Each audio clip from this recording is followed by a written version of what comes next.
when push comes to shove, who do they have to shut down Matthews? Pavel Zacha, Charlie Coyle, hasn't worked yet. So we'll see what happens for the rest of the series. But I just think the offense of Toronto is probably the best it's ever been, honestly, in the Matthews era. And they're hopefully going to find a way to get it done. You're now listening to the Boys in the Booth podcast with your hosts, Harper Cody, Chad Melbourne, and Casey Abrams. That's a big one. That's a big one. Yeah! Well, we have a saying every year. It's the most wonderful time of the year. Of course, we are referring to the Stanley Cup playoffs. They are officially underway, and welcome to episode 207 of the Boys in the Booth podcast. Cody, Abrams, and Melbourne with you for this one. Thank you for your patience, by the way. This was just the easiest way for us to do it. We will go back to our playoff picks that we released over the weekend and talk about them and get this out. So thank you for your patience. Looking forward to talking some playoff matchups with you boys. How we doing? Yeah, good, Harp. Like you mentioned, it was an absolute struggle to get the episode out because it took until game 1,312 to figure out the final seeding. So it stretched things out. Real good, Harp. Doing real good because playoffs are on. I flipped between 3 games last night, and I got my first round of golf in this weekend. It's just all things are pointing upward right now. Yeah, nice, Case. Doing well here too. Obviously, Leafs are in the playoffs. Been watching that. It's been great. Also got a couple rounds of golf in, and I hate to say it, boys, but I think I'm going low this summer. I shot a 91 for my first round and then followed it up the next day on 4 hours of sleep and hung over with an 89. So Chad's feeling good right now. He is golfing fantastic and just one-upped me by saying he's well after I said I was good 3 times in a row. So he big-timed me there. I'm very well. Thank you, Casey, for asking me. But boys, before we get into this episode, just talking about our picks, obviously our picks are out there on our Instagram account so people know who we've picked, but we're just going to go through this episode and sort of explain the rationale and see where we're at through the first couple games of each series. But I wanted to say something quick before we get into it. I was watching Game 2, Leafs Bruins at Real Sports the other night. And by the way, impossible to get a reservation at that place for to actually watch a game on the big screen. I waited on hold for like an hour the other day on the phone. I think it was like an hour and 7 minutes. I was cooking and doing laundry and whatever in the background. So it wasn't a big deal, but I got the reservation, pumped to go. We watched the Leafs close out a nail-biter win on the big screen. Everyone's going nuts. So we're still sitting at the table and drinking some beers. When I tell you that it wasn't 2 minutes, 30 seconds later, I'm looking around our table and we're all talking about guys like Pierre Engvall, Nick Petan, Dennis Malgin. It was the most psychotic conversation ever after this big playoff win. And I looked around and I said, guys, we just won a game. What are we doing talking about all these players, former Leafs that we hate? Like, it's just insane. What are we doing here? So I just thought I'd bring that up to tell you how psychotic Leaf fans are. Like, we can't even enjoy the little things. We just have to rag on teams of past Maple Leafs teams. And it's just in our blood. Like, it's just pure torture being a Maple Leaf fan. But that was a pretty good game too. And I'm excited for the rest of the series. Harper, how you doing, man? That is embarrassing. You should not have shared that. My goodness. And you know what they say, when you're drunk and you've had a few, the truth comes out. So I think, all you psycho Leaf fans at that table. It's just self-loathing. That's all it is. It's pathetic. There has to be something negative to talk about. Yes, exactly. Yeah, exactly. We're like, all right, good game. What? God, you see Pierre Engvall the other night? God, we wish we had that guy. No, just kidding. And then someone else goes, I hated that guy on it. And it just turns into this whole, what about Dennis Malgin? And, blah, blah, blah. It's ridiculous. I can't believe we had the conversation. But I brought that up because I stopped it. I was like, guys, what are we doing here? here. So Well, anyway, thank God. I'm glad somebody did. Gee. Oh, that is hilarious. But yeah, that was a great game. I watched it, and obviously Matthews gets the goal on the breakaway late in the third, and yeah, that's got to be 7 games, right? Like, and obviously we'll get into that later on in this episode. So, but anyway, doing well, fellas. Last week of being 26, so it'd be a lot better if this was episode 270. It would fit really well, but I mean it's episode 207, so still a 2 and a 7 in there, and yeah, we'll be another year older on Sunday, but none the wiser. That's for sure. you really had to get that number connection in there, right? Really Yes. grasping at straws here. Connections wherever we can find them.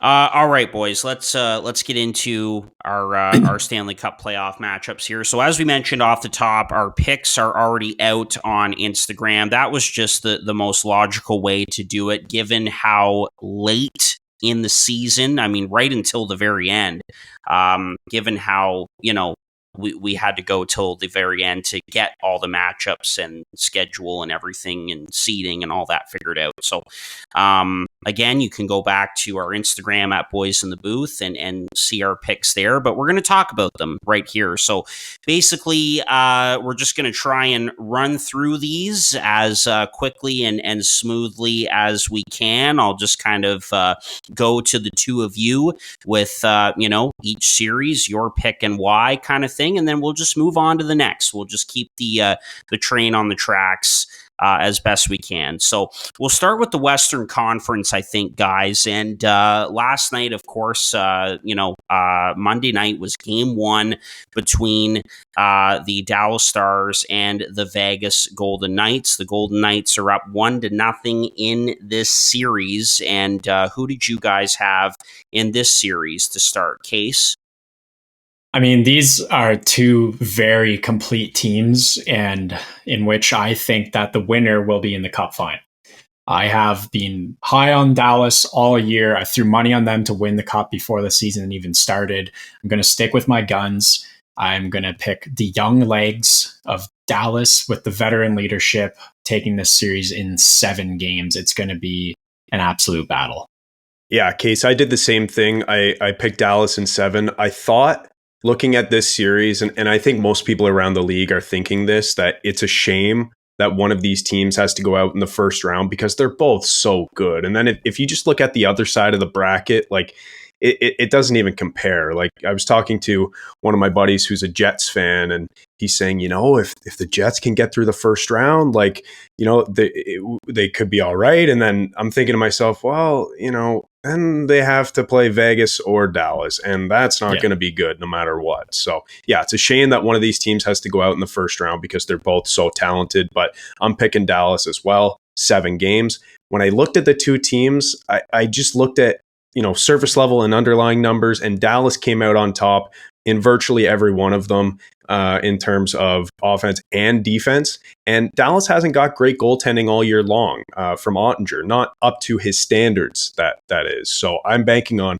Ottinger pulling through and having a good playoff here. And Dallas seems to be the pick that, it's not really a sexy one because they are the 1 seed in the conference. But I think at the end of the day, they're the better team. They have the better numbers, even though in the regular season, Vegas's numbers are probably watered down a little bit because of all the injuries, and clearly they're going to get better in the playoffs. But I think Dallas is the pick. Yeah, and as you guys know, I was I was going on in the group chat about how the format needs to be changed. Like we can't have Dallas, Vegas in round 1, blah blah blah. Well, as I was reminded by Case, you of course, very nicely. Yeah. Yes. This was the way that it worked out because Vegas grabbed one of those last 2 spots, and Dallas was the number 1 seed out of the Central. So, just I can't believe that this is a first round matchup, and so there's going to be a good hockey team here that that will get bowed out in the first round. I have Dallas winning in 7 games as well. Well, yeah, you got to remember that Vegas picked up so much at the deadline too. Like, they're not the same team as the first half of the year, so their record and the 8th seed, it's not true to who they are. Yes, like the injuries all throughout the year, and then adding, you're right, like Noah Hannafin, Thomas Hurdle, like, getting Mark Stone back, who scored like 2 minutes into the game, is just fitting for Vegas. And script writing at its finest. Yeah, exactly. And Vegas too, like they're another team kind of similar to Boston, where they have 2 goalies who, you kind of trust both of them. They played Thompson in game 1, but they've got Hill there too. And so, they're pretty much set. They're 2 really good teams. They're not your typical 8 seed in the conference, which is why it's a shame that one of these teams is going to have to be eliminated. But the fact that we're all picking Dallas might make it seem like we think it's a slam dunk for Dallas. But if you notice, we all said Dallas in 7. So we all think it's going to be really close. Yeah, exactly. And I just want to say too, like off the hop here, I think like a lot of these series are going to end up being close ones. Like I can't see very many series that are even 5 games. I just think a lot of them are going to be tight, even with a lot of them being underway already.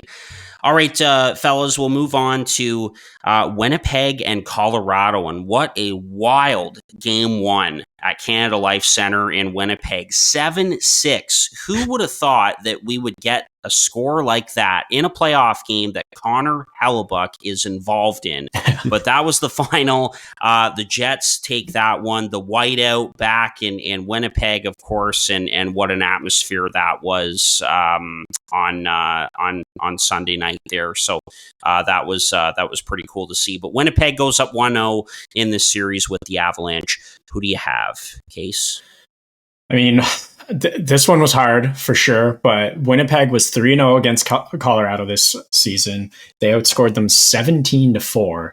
So I will be taking the William Jennings winning team in 7 games. I see Colorado built as a team that can win a lot of regular season games, similar to the Leafs of 2 to 4 years ago, where they, they're top of the conference and then fail in the playoffs. That's how I see Colorado in a way, but I see Winnipeg as a team built for the playoffs and a full team. The Stars of Colorado can only carry them so far. Winnipeg as a team will win this in 7 games. Yeah, this one was tough for me too, Case. And I thought it was similar to the first series we talked about, Dallas and Vegas, because these are 2 really good teams who had great regular seasons. There are a lot of weapons on both sides, and it's just a shame that the winner of these first 2 series that we talked about are going to have to play each other, because there are some really good teams that we're talking about here. But I went the other way. I went Colorado in 7. I think it's going to be a really close series. It's crazy. I was watching that game the other night. I just had it on in the background, the first period, and I just had it on silent. I was doing other things, and I had to keep looking at the screen, and I was wondering, am I watching highlights? Are they replaying goals here? Because it just seemed like goals kept going in and in and in, and it was wild because, as you mentioned, Connor Hellebuyck was in net, and that's a guy who is going to bounce back from that, and hopefully, for Jets fans' sake, he'll be good for the rest of the series, because he's the Vezina Trophy winner. He's the best goalie in the world this season, and has been consistently one of the best for the last decade or so. He's all reliable back there. But yeah, that was a very crazy game. But I went with Colorado in 7 because I kind of need a narrative throughout all of my picks. And my narrative that I'm going with this year is I'm picking the team that has, and this is a general narrative, by the way, I'm picking the team who scores more goals than the opposition and generates more scoring chances than the opposition, and that's Colorado. And I'm picking the team who has better special teams, and that's Colorado, at least in the regular season. So I know the old adage is defense wins championships, but my theme when looking at a lot of teams here, and maybe it's, I'm thinking about the Maple Leafs and them outscoring their problems, but my theme for a lot of these picks is pick the team with the offensive weapons and see if they can outscore their problems. And I think that's what Colorado is hoping to do here. And listen, it's going to be close. I know it's going to go deep. It seems like it's going to be one of the closest series maybe in the playoffs. And it sucks that one of these teams is going to have to go out, but I'm picking Colorado. But in retrospect now, after one game, like Winnipeg has shown that they can score as well. So now if they can turn on the defense, it might not be 7 games. That's fair, but whose offense do you trust to keep scoring? Colorado's? The full team of the Winnipeg Jets. Not just McKinnon, Rantanen, and Makar. Or how about the guy who has the most points per game in playoffs of any active skater right now, in Nate McKinnon at 1.3 points per game. Third in NHL history, by the way, in terms of need a team to win the cup. We've seen that every single year. I mean, yeah, if Nate drags them again, like, I mean, we're talking about 2 really good teams here, so I'm not, you know, but I trust the offense a lot more. I trust the Nate dog, and it's not like their D is bad. They just do give up more chances, and I just don't think that Winnipeg's offense is as sustainable. That's all. That's how I made the pick. Yeah, Chad, I'd have to agree with you. I have Colorado in 7 in this series, but I had to think about this one, that's for sure. By the way, do you guys think that this is it for Georgiev? Do you think he'll be back in this series, or do you think it's time to go to Eustace Annunen, who was great down the stretch?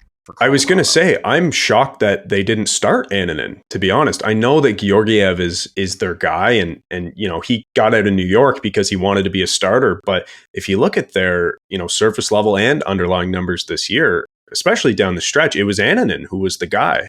So I'm kind of shocked they didn't pull the New York Islanders and just start the hot hand in Varlamov there. I mean, that didn't look so good last night, but it looked good for my betting account, the wallet in my betting accounts for betting on Carolina. But yeah, I don't know. I think it would make sense to go to Annunen, and then if he falters, you might have a goalie problem. But he was better down the stretch in kind of all season, so I was shocked they didn't start him.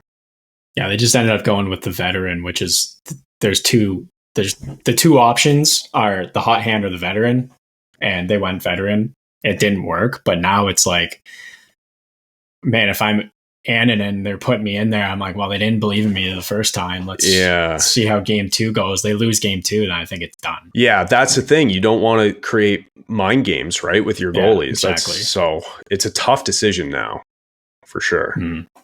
Yeah, certainly is. Another great series. Going to be another close series. 2 great teams in the West. All right, let's move on to Vancouver and Nashville. This is certainly a series that we did not expect from a Nashville point of view. We did not expect them to be here, but here they are after an incredible run to finish the season. And Vancouver, I mean, they were a top team, and they looked like a contender all season. They are up 1-0 in this series. And by the way, before I get to you, Case, I just have to say that intro with U2, where the streets have no name in Vancouver, I mean, goosebumps watching that. I don't know if you got a chance to watch that, guys, but oh my God, like, it just makes you want to run through a brick wall after seeing something like that. And you can just tell how much that meant to the fans in Vancouver, as crazy as they are, and also the team. That was awesome. I just want to say that. I did see that, and that they probably set the record for like the most people bricked up at once in a hockey arena, but it was wait, sorry, fill me in on this. What is, they played U2? What just happened? The intro that they had with like the lights and the fans spinning the towel and the U2 song on. It was just like everything was like so well done. It was the best intro I've seen. Like, Sportsnet should have used that as their intro to the playoffs starting, not just the under pressure. The under pressure. I will say I like the under pressure. That was one. Good too. Yeah, that was good too. But does Vancouver know that they're playing Nashville, who famously didn't get to go watch U2 Well, that's the thing. And it turned their season around. I think oh yeah. No, I know. I was going to say, now they've seen you too, so I guess, yeah, that's I was going to say, like, I think that was strategic maybe, but that would be bad strategy because of how much it motivated the Predators. So I kind of contradicted myself there, but yeah, geez, that's interesting for sure. Anyway, take a look at that after, Chad. It was cool to see. Yeah, you'll have to check that out. Anyway, Vancouver, Nashville. Vancouver up 1-0 in this series. Case, who you got? Yeah, it's another one where I had to look at the season series as some way to predict this. And 3-0 Vancouver versus Nashville. They outscored them 13-6. I commend Nashville for their run to get themselves into the playoffs this season and into this situation. But the forward depth and the absolute star power of the Vancouver Canucks trumps Nashville's will to make them in the playoffs in 6 games. Yeah, Case, I actually had the same pick, 6 games as well. And I just did it based on the season stats, like for each team. So, and then when I compared the season stats for Vancouver to Nashville, it just seemed like in every single category, Vancouver was just a little bit better or quite a bit better, depending on what you looked at. But in terms of actual goals against, expected goals against, and special teams, power play, penalty kill, they were just slightly better in all of those categories. So I just had to go with Vancouver. And then also, I really like Thatcher Demko, and he has the ability to steal a series. But now there's a question mark about whether or not he's going to be able to come back. And then if I'm looking at goaltending now, for the rest of the series, and you've got UC Saros on one end versus Casey DeSmith on the other, that kind of tilts things for me a little bit. So obviously I'm still picking Vancouver, but I could see this getting stretched into 7 games. I mean, depending on how Saros plays and because that's a big morale hit for the team, you'd think too, having your guy, your starter, your, Vezina caliber goalie is out, like that's a big hit. I think that Casey DeSmith is good enough to get Vancouver through this series with how good their team is, but they need Demko back for next series for sure if they get there. And do we even know exactly what happened? I watched a bit of the game, and I saw he made one huge cross crease save in the first 2 minutes of the game. It was huge, but I just wonder if he tweaked something. But I don't think we know, do we? I don't know. Well, I wonder if it's a reoccurring sort of injury, because we know that he was hurt down the stretch. They were resting him. He came back for a few games and then, of course, started game 1 of this series. So I wonder if it's the same injury again. Maybe, yeah, for Demko. But I'm with Case. I think DeSmith is good enough to get this team through, but in terms of longevity in the playoffs for this team, it's not enough. I kind of compare it to if Florida were to start Anthony Stolarz, for example. I mean, that would be enough to get the Panthers through, I think. Yeah, I think Stolarz was probably the best backup in hockey this year, though. He was. 927 save percentage. The guy was legit. I think it's closer to I don't know, you're looking at a backup who is behind a starter who plays the majority of the games. DeSmith is a backup. He's not he's not a tandem guy. He's a backup. He's fine. I don't he's fine. Yeah. But I'd compare it more like Kochetkov starting. Yeah. I had to make a comparison just because Carolina's so good. That's fair. Kochetkov is the backup there. Yeah. So I think that would be my comparison. That's fair. Yeah, I was trying to think of a name. Nothing came to me at the time, but that's a good one.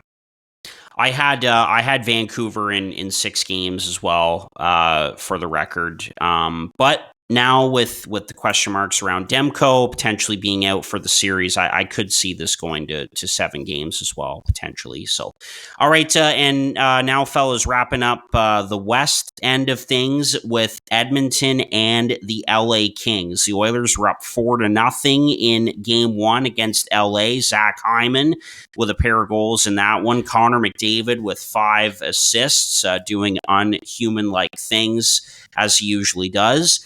Edmonton, it looked a little rocky there as the game went on. LA got a couple of goals and got themselves back in it, but the Oilers end up winning this one 7-4 and take a 1-0 series lead. And what a rivalry this has become in the playoffs. 3rd year in a row that these two teams are facing each other in round 1. Who we got between the Oilers and the Kings?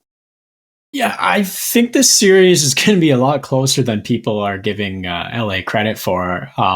They've given Edmonton troubles in the past. They got to 6 games last year. Of like 2 of the games definitely scared Edmonton. I think that the old stars of LA are going to want to make one more push now that they have a good young core coming together, and they're kind of on the way out. I think there's going to be a lot of willpower on that team. But that being said, McDavid is going to will the Edmonton Oilers past LA in 6 games.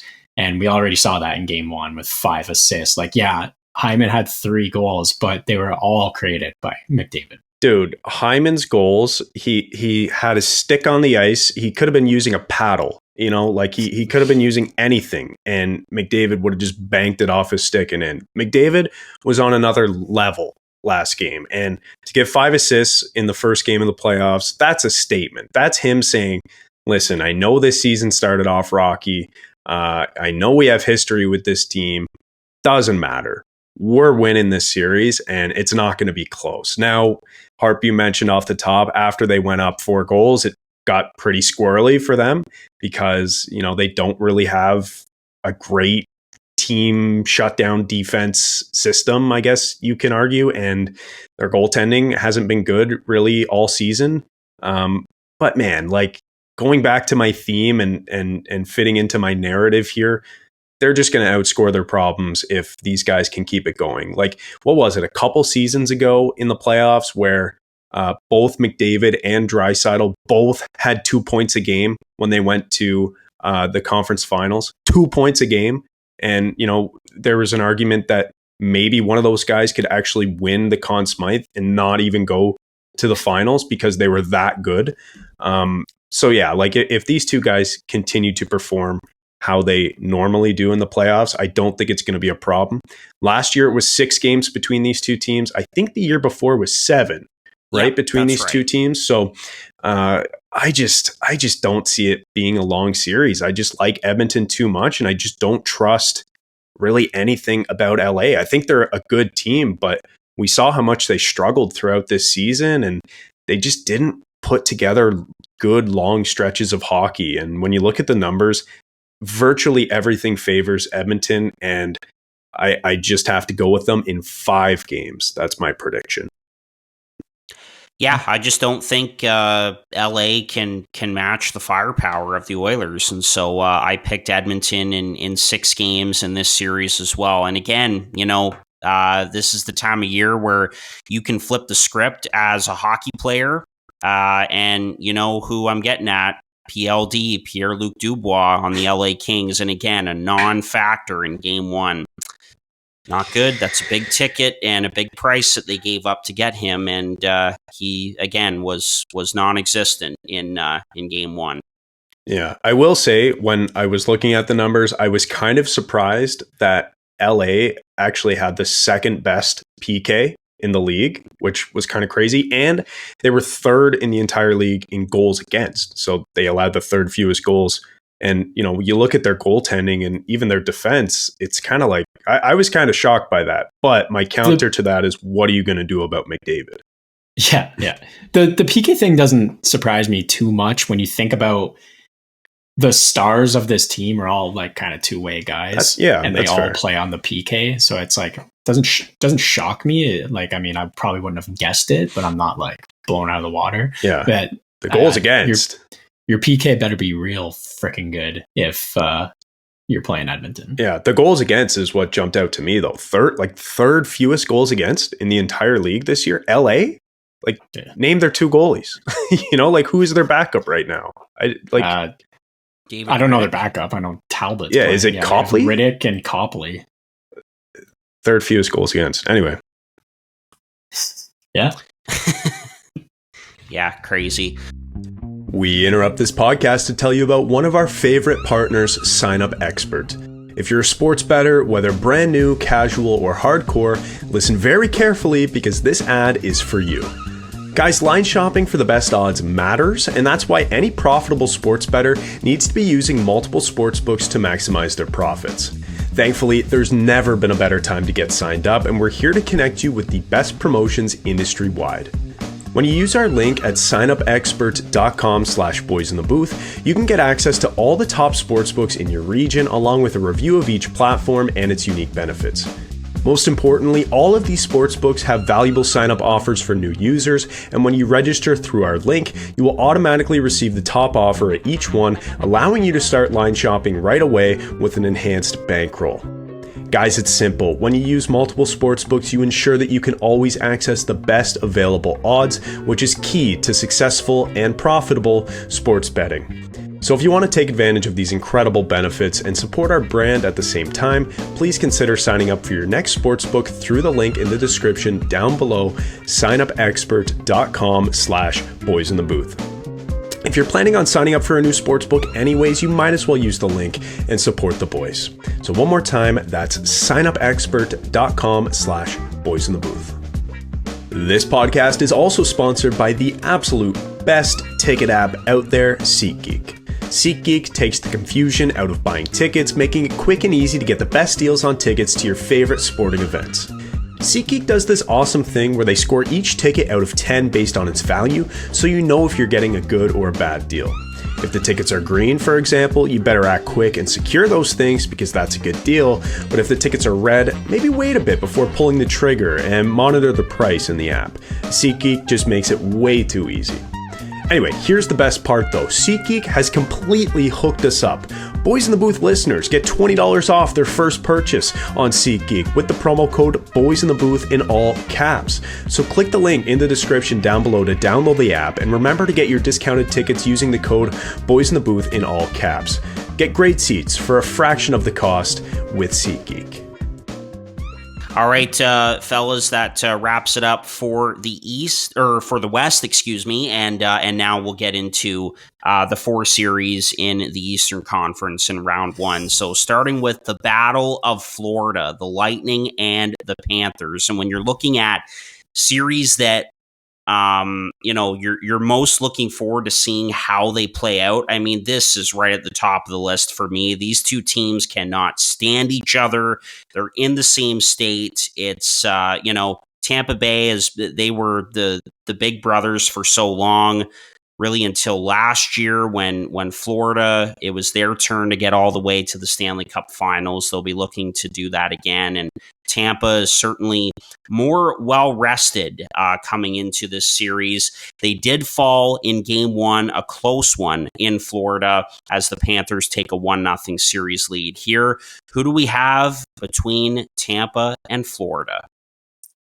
This series is going to be an absolute bloodbath, and I am here for it. I imagine that whatever team emerges from this series is going to be beaten up for the second round, and that bodes well for the Leafs or the Bruins.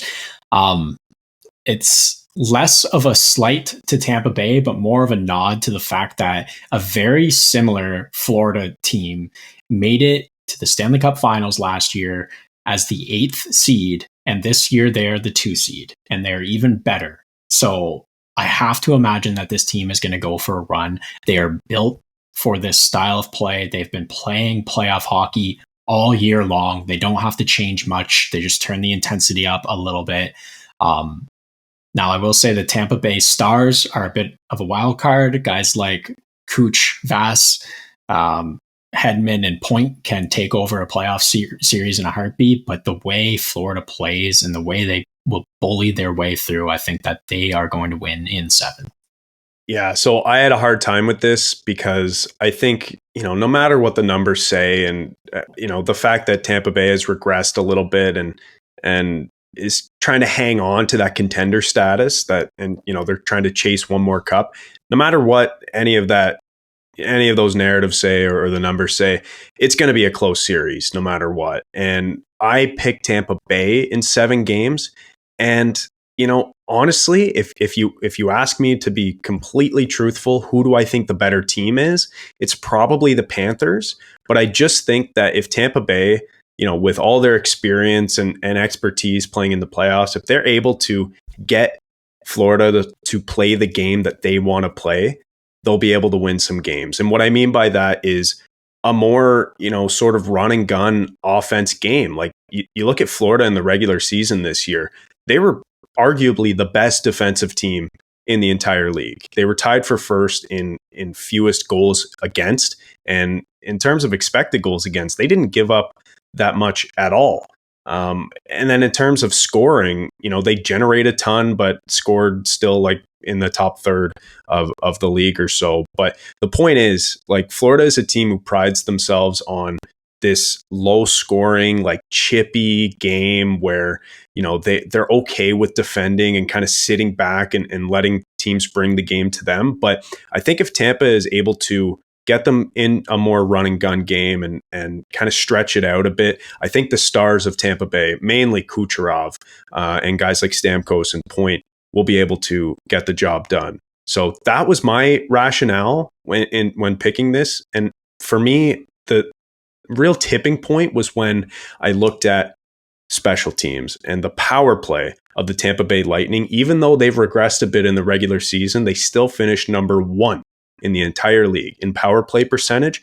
You look at the weapons on that team on the power play. We know that in the first round, the whistles are out and they're abundant and refs are calling everything. And I just think that if this team gets more power play, or at least some power play opportunities every game, that their offense will be able to get it done for them. And I've had a similar thought path when thinking about the Tampa Bay Stars. Like, if they are going to control the games, then Tampa Bay is going to run away with it.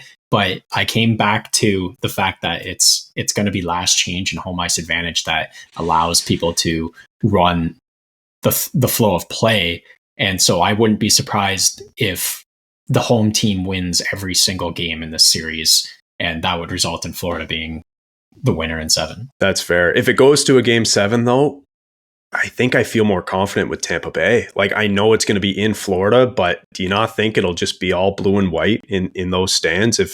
I don't know how you can stop Florida from selling tickets to Tampa Bay fans. Like, you can't put a state ban like they did last time. So I don't know. In a game 7, I think I like Tampa Bay, even though I think Florida's the better team. And something else I'll bring up, kind of just to wrap up. When you look at the regular season numbers, I think Tampa Bay's are a bit deflated because they didn't have Vasilevsky for the first 20, 25 games of the season. They had Jonas Johansson. And then after that, Vasi kind of wasn't the guy who we remember him being. But again, like, you just have to ask the players, which goalie in the league would you like to have in a game 7 or in the playoffs? And to me, that's Vasilevsky. I know he didn't have a great playoff last year. I think he had a save percentage in the 8s against the Maple Leafs, but I just don't think Florida is as dangerous as some of the really good offensive teams. And I think if Tampa can put the offense to them, they might have the advantage. So I picked him in 7, but it's going to be close for sure.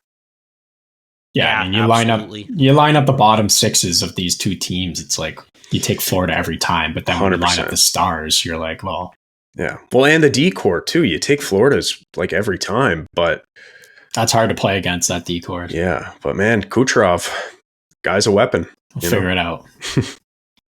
I feel like there are some blue liners in Tampa that don't get enough credit either. Like Darren Radish is a guy who's very underrated, I think. And there's Perbix, and Dumba's been a nice ad, and I don't know, but yeah, I mean, when it comes to the D-core, have to give the edge to Florida for sure. I just think it helps that Tampa came in with some extra rest for the first time in 3 years, really, and they know how to win, and their stars are their stars, and they've got maybe the best goalie in the world. So I gave the edge to Tampa winning this one in 7. Okay. All right, fellas, we'll move on now to the Rangers and the Capitals. The Rangers, President's Trophy winners, looking to, avoid keeping that tradition going of the President's Trophy curse and losing in the first round. Pretty confident that's not going to happen here against this Washington team, but hey, you never know at the end of the day. Rangers up 1-0 in this series against the Capitals. And who do we have in this series? I feel like we're all going to be aligned on this one.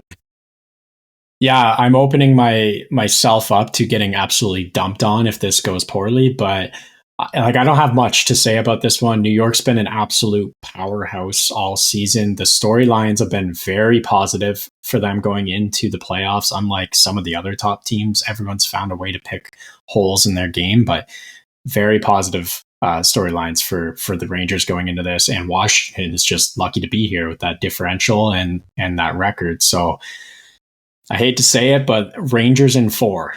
Oh, wow. I was going to say that, Case. I really had, my heart set on a sweep, but I just couldn't bring myself to do it. So I picked Rangers in 5. They're the better team top to bottom. They're a real contender playing a team who, barely got into the playoffs and have maybe the worst goal differential of a playoff team in the past 100 years. It's bad. Good for Washington for getting in. They won that snail's race of a pillow fight. Yeah, the pillow fight in the Metro. But they don't stand a chance. And if Caps fans think they do, they're kidding themselves. And it's the same for the next series for me, by the way. But I have more faith in a team like the Islanders than I do the Capitals. So yeah, Rangers in 5. I don't think it's close. If I had more cojones like Case, I'd go 4, but I just couldn't bring myself to do it.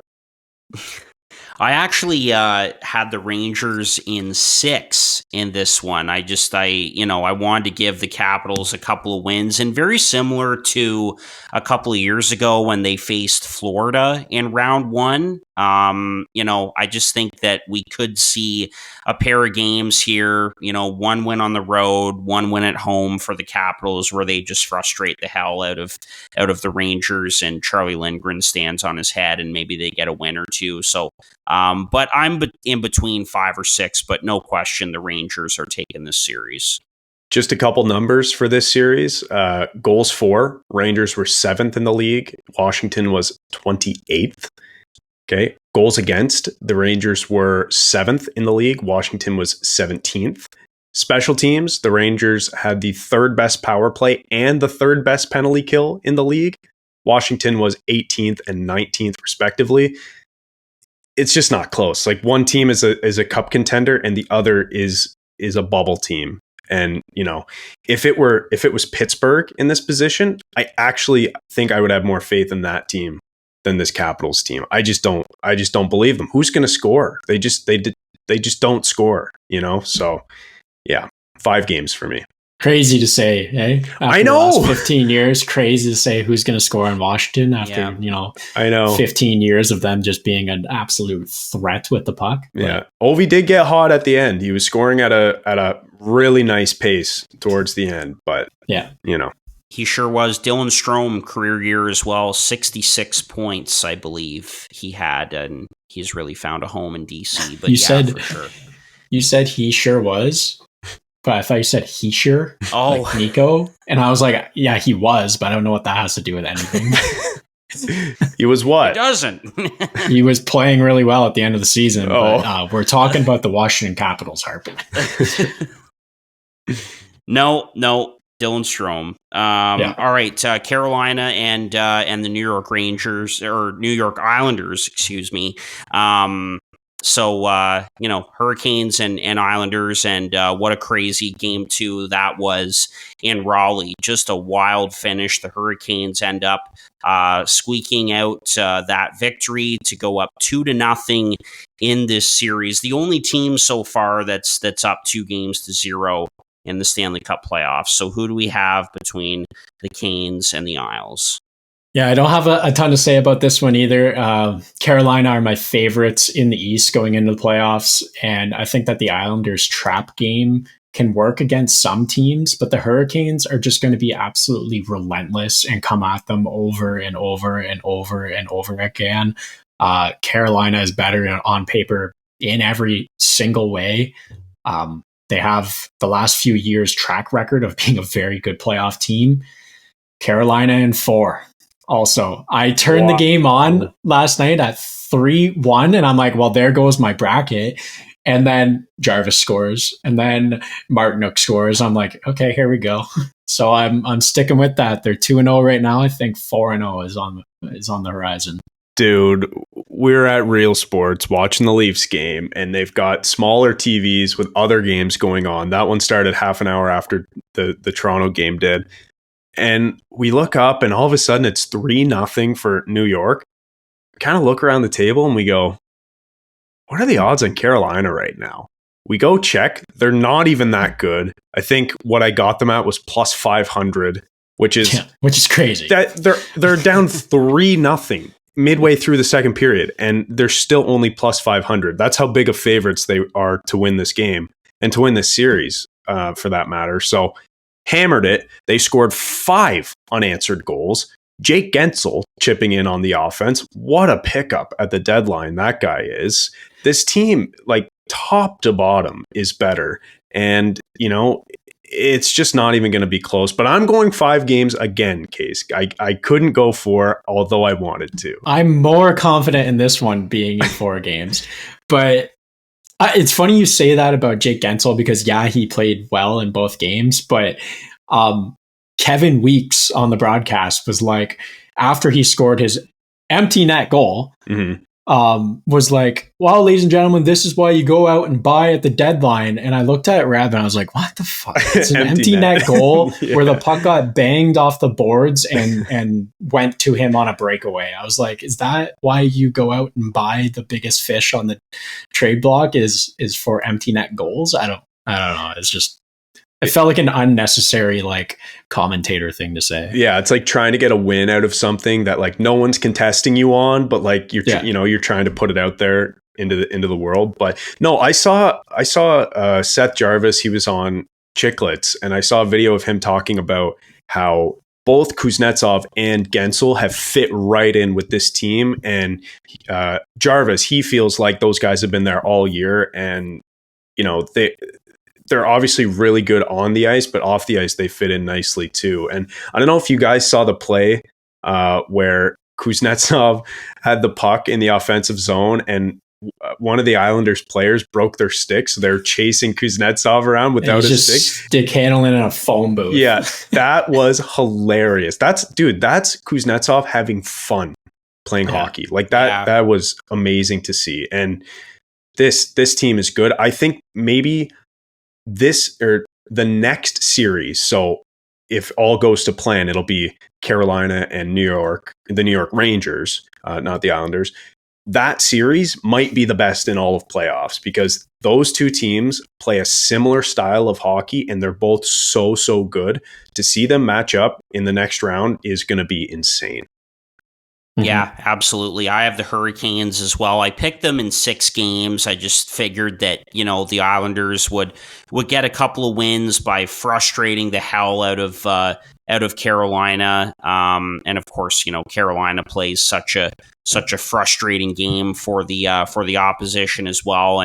And so not much more to say. I got one more quick question though about the goaltending. Do you guys think it was smart to go with Varlamov over Sorokin? Yeah. Yeah, I would say so. do. He's both the veteran and the hot hand. It's like, in my mind, you go with him, but yeah, probably switch it up now.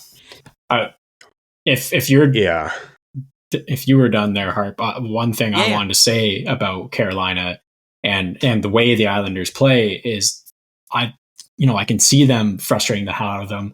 But last night they blocked over 30 shots against Carolina, and Carolina just kept coming and coming and coming, and then thread the needle on a perfect play, score, beat them on the forecheck. Dobson on that goal that Martinook scored, that was soft behind the net. It's just like all of that is pointing towards, I don't know, I feel better about my prediction after that game last night. We talked about it throughout the regular season, man. This Islanders team, they have all basically the same guys, but they don't play the same system they used to be. They don't lock it down as well defensively. They're kind of soft sometimes on the puck, like you just mentioned, Case, with that example. So I don't know. It's just not the same team they used to be. So yeah. Not just going back to Carolina for a second, not just saying this because, I mean, Matt Martin and other Islanders were chasing him around the ice, during game 2, but Stefan Nason, what an underrated player and an effective player for Carolina. And if they can't find a way to re-sign him, he's going to get a nice little ticket somewhere, I think, in a depth role. Yeah, how about Seth Jarvis? 3 points in his first game. Would have been nice to have in blue and white, 13th overall. Traded for Patrick Marleau and a first. That's right. Well, hey, don't feel too bad because, again, I feel like I see this every year, a tweet or an Instagram post of an entire ex-Buffalo Sabres roster in the Stanley Cup playoffs. That's actually a pretty darn good one. So, yeah. Anyway, but all right, fellas, doing well for time. By the way, bad. This is great, and so we'll move on to our last series now in the Eastern Conference. Last series to talk about in this episode, and that, of course, is drum roll, please, the Bruins and the Maple Leafs. I mean, that this has to be 7 games, right? It's even up at 1 apiece between the Leafs and the Bruins. Nice win for Toronto in game 2 after losing 5-1 in Boston at TD Garden in game number 1. Leafs and the Bruins. Let's get into it before we wrap up. Both teams went into this one banged up already.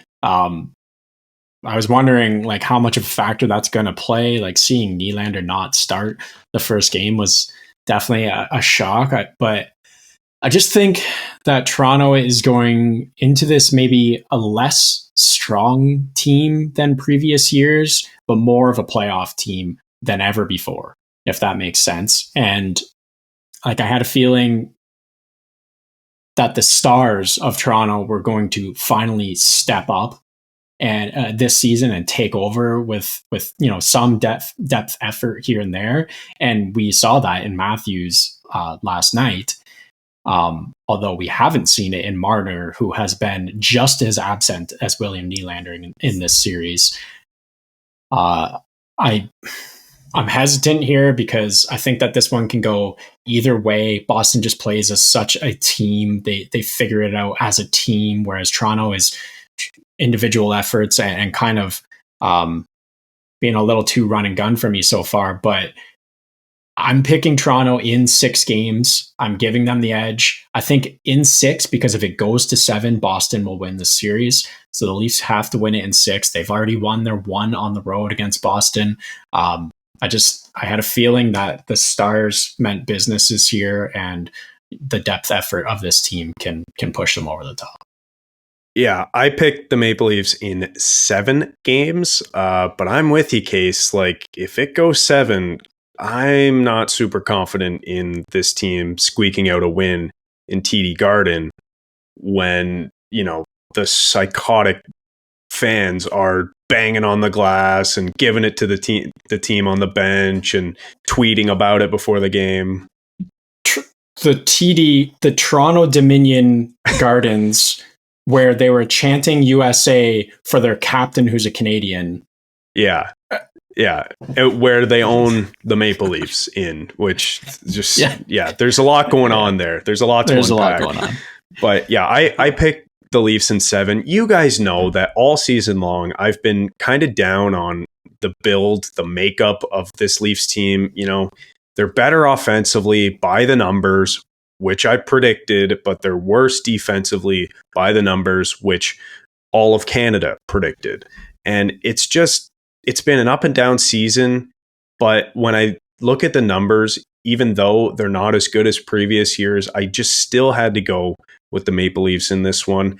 This Bruins team is not as scary as it used to be. They're still a damn good team, and they are the favorites to win this series, by the Vegas odds and by their position in the standings. But I think for the Leafs, there's only 5 guys on the team who even remember playing in those series back in 2018 and 19. It's a totally different team with guys who don't have those scars from previous series against this team. So I just feel like, it's less of a big deal. It's less of a mental block, even though for some players like Marner, it does look like the mental block is still there. But I don't know. I look at this team, and Case, I think you're right. They're better built for the playoffs. They play sort of a simplified style, which, that comes from having butchers on the back end who just flip it out high and hard. And then, you let Matthews play with 2 goons up front and do everything and have the puck for the whole game. And that's kind of been working for them. But the reason that I'm a little more confident now, especially after splitting 1-1 in Boston, which by the way is sweet. Like, if you go down 2-0 though in Boston, you're probably done for the series. Like that's hard to come back. Yeah. But splitting 1-1, that's great because and to do it in a game where you closed it out in a tight defensive fashion and to have your biggest guy play the best playoff performance he may have ever played in that game. 3 points, gets the GWG, saved a goal, pulled the puck off the goal line, put it into Samsonov's pads, like blocking shots, winning battles, snapping back draws, like literally doing everything, offensively and defensively. To have that, it's encouraging, and to get out of there 1-1 from Boston is great. But the other reason why I'm more confident now about this series is that they haven't had William Nylander, who was your second best player all year long, and arguably for about half the season, maybe your best player. Like people are kind of forgetting already because he had 98 points and he was slowed down the stretch and wasn't able to get to 100. But people are kind of forgetting that it was until about game like 65, 70, where Matthews finally passed Nylander in points. Like Nylander was leading the team in points all year long, and he had an insane season. So not having him is a big blow. And then not having a guy like Marner perform up to his standards is also another big blow. So if things go right and you essentially get 2 of those guys into the lineup playing like their normal selves, hopefully, I just think the offense of this team is too good for the Bruins defense to handle, which, by the way, even though both of their goalies are really good, their defensive numbers in the regular season, the Bruins, that is, were not very good. They're about middle of the pack. So it's not the same defensive stalwart team that we're talking about here, like the Florida Panthers, who were the other opponent that I was much more worried about. So I'm confident that the Leafs can get this done, but it's not going to be easy, and there's a lot of hockey left to be played. Yeah, absolutely. Again, like we were talking about with the Battle of Florida, it's one of those series that you look forward to given the history and everything. Case, that's a good point you make about, how ideally you'd like to see the Leafs get this done in 6 games. But I do think it's going to go 7. And I do think that the Maple Leafs win this series. And Chad, you and I were texting a little bit last night. I do like the physical nature of this Leafs team and the makeup of it. It's very more playoff type hockey. Okay, but here's my problem with what you said. I have 2 problems. You said that you like how this team is built, and you clown me for my take saying that this is my least favorite version of the team. Well, if you look at last year and the additions they made they were even tougher, arguably, or at least the same level of tough, because you had guys like Nola Chari in the bottom six and Sam Lafferty and Luke Shen and guys like that and Ryan O'Reilly, who are all tough, but they were better structured to play team defense. And they didn't give up as much in terms of expected goals every single game. So yes, they may be tougher and they have butchers who simplify the game on the back end this year, but I still don't like the team relative to last year's in terms of just general makeup. Now, do I think that because in my head they're a worse version of the team that they can't win? No, of course not. It's the playoffs. Any team can win. I mean, the New York Islanders could win the cup this year. You know, the Capitals or the Predators could win the cup this year. And yeah, it would be shocking, but it wouldn't be unheard of or crazy. 8 seeds do it all the time. Look at Florida last year. So, yeah, you know, I think because it's the playoffs, every team has a chance to win. And I think the way that the Maple Leafs are built, as long as their stars are going, they might be able to cover up some of the deficiencies in other areas of their lineup, which I think they for sure do still have. So that's, I wanted to clarify that. I think the difference here is that the toughness, I think they are tougher this year than they were last year. Definitely more suited to play a defensive style last year. But the difference this year is that the toughness is coming in the form of a top six. You have Bertuzzi and Domi, where that first line has been the best line both nights for the Leafs. Yeah. Bertuzzi, Domi, Matthews is definitely getting the job done. You have the two, like Domi maybe getting a little too carried away at times. I guess Bertuzzi also, but they're physical, they're run and gun, they're smashing in the corners, and then you do have the meatheads on the back end like McCabe just chipping it out, and then it's one quick pass to Matthews and you're in there. So it's, I don't know, I can see it working out. There's a reason why in Tampa Bay guys like Bogosian worked out so well for them, is you just need strength and defensive defensemen who can chip the puck out to really push a series along. And I'm here for that argument. The fact that, you know, some of this toughness is coming from guys like Bertuzzi and Domi and guys higher up the lineup who make more of an impact. I'm here for that. But I'm just sick of hearing the narrative that, you know, because they have a guy like Simone Benoit who crushes skulls on the back end, that all of a sudden, you know, that's the reason they're winning games. It's like, no, watch them handle the puck. Like, you know, it's scary. You know, same with Lyubushkin and Edmondson and other guys and Ryan Reeves. But I get the point where it's like, if it's happening from some of the bigger guys who play more of a role, and then it starts to feel like a team identity rather than just having a couple butchers back there, I get it. It makes a bit of a difference. Yeah, I'm not pointing any fingers towards Benoit being the reason that they're better. Like McCabe to me is just the perfect playoff defenseman. Just like that's the guy you need back there. Like he's like I keep on saying Radko Gudas. Like that's what you're getting out of him. He hits. He's strong in the corners and he'll get the puck out in whatever way he can. It's not going to be pretty, but it's going to happen. Agreed. I like that about him. And this is only the second year that he's ever played in the playoffs before, which is, you know, so last year there were comments about him maybe being timid or trying to make a pretty play because he was a bit inexperienced. But this year he really settled in all season long, just being a fan favorite, like blocking shots with his face, doing everything. So like, I'm here for it. Trust me. I'm not like, if you listen to the solo episode I did on the Leafs, I'm higher on this team now, obviously, than I was at the start of the season, because some things have started to fall into place. They made a few deadline acquisitions. I mean, they probably should have done more, but you know how it sits right now, like this team is looking pretty good. And I'll come back to it, and I'm trying not to jinx this series here, but this Bruins team is not as formidable as they used to be. And you know, coming into the season, we talked about how they don't have their top two centers. Well, we realized that really kind of didn't matter in the regular season. They were still able to get it done. But when push comes to shove, you know, who do they have to shut down Matthews? Pavel Zacha? Charlie Coyle? You know, hasn't worked yet. So we'll see what happens for the rest of the series. But I just think the offense of Toronto is probably the best it's ever been, honestly, in the Matthews era. And they're hopefully going to find a way to get it done.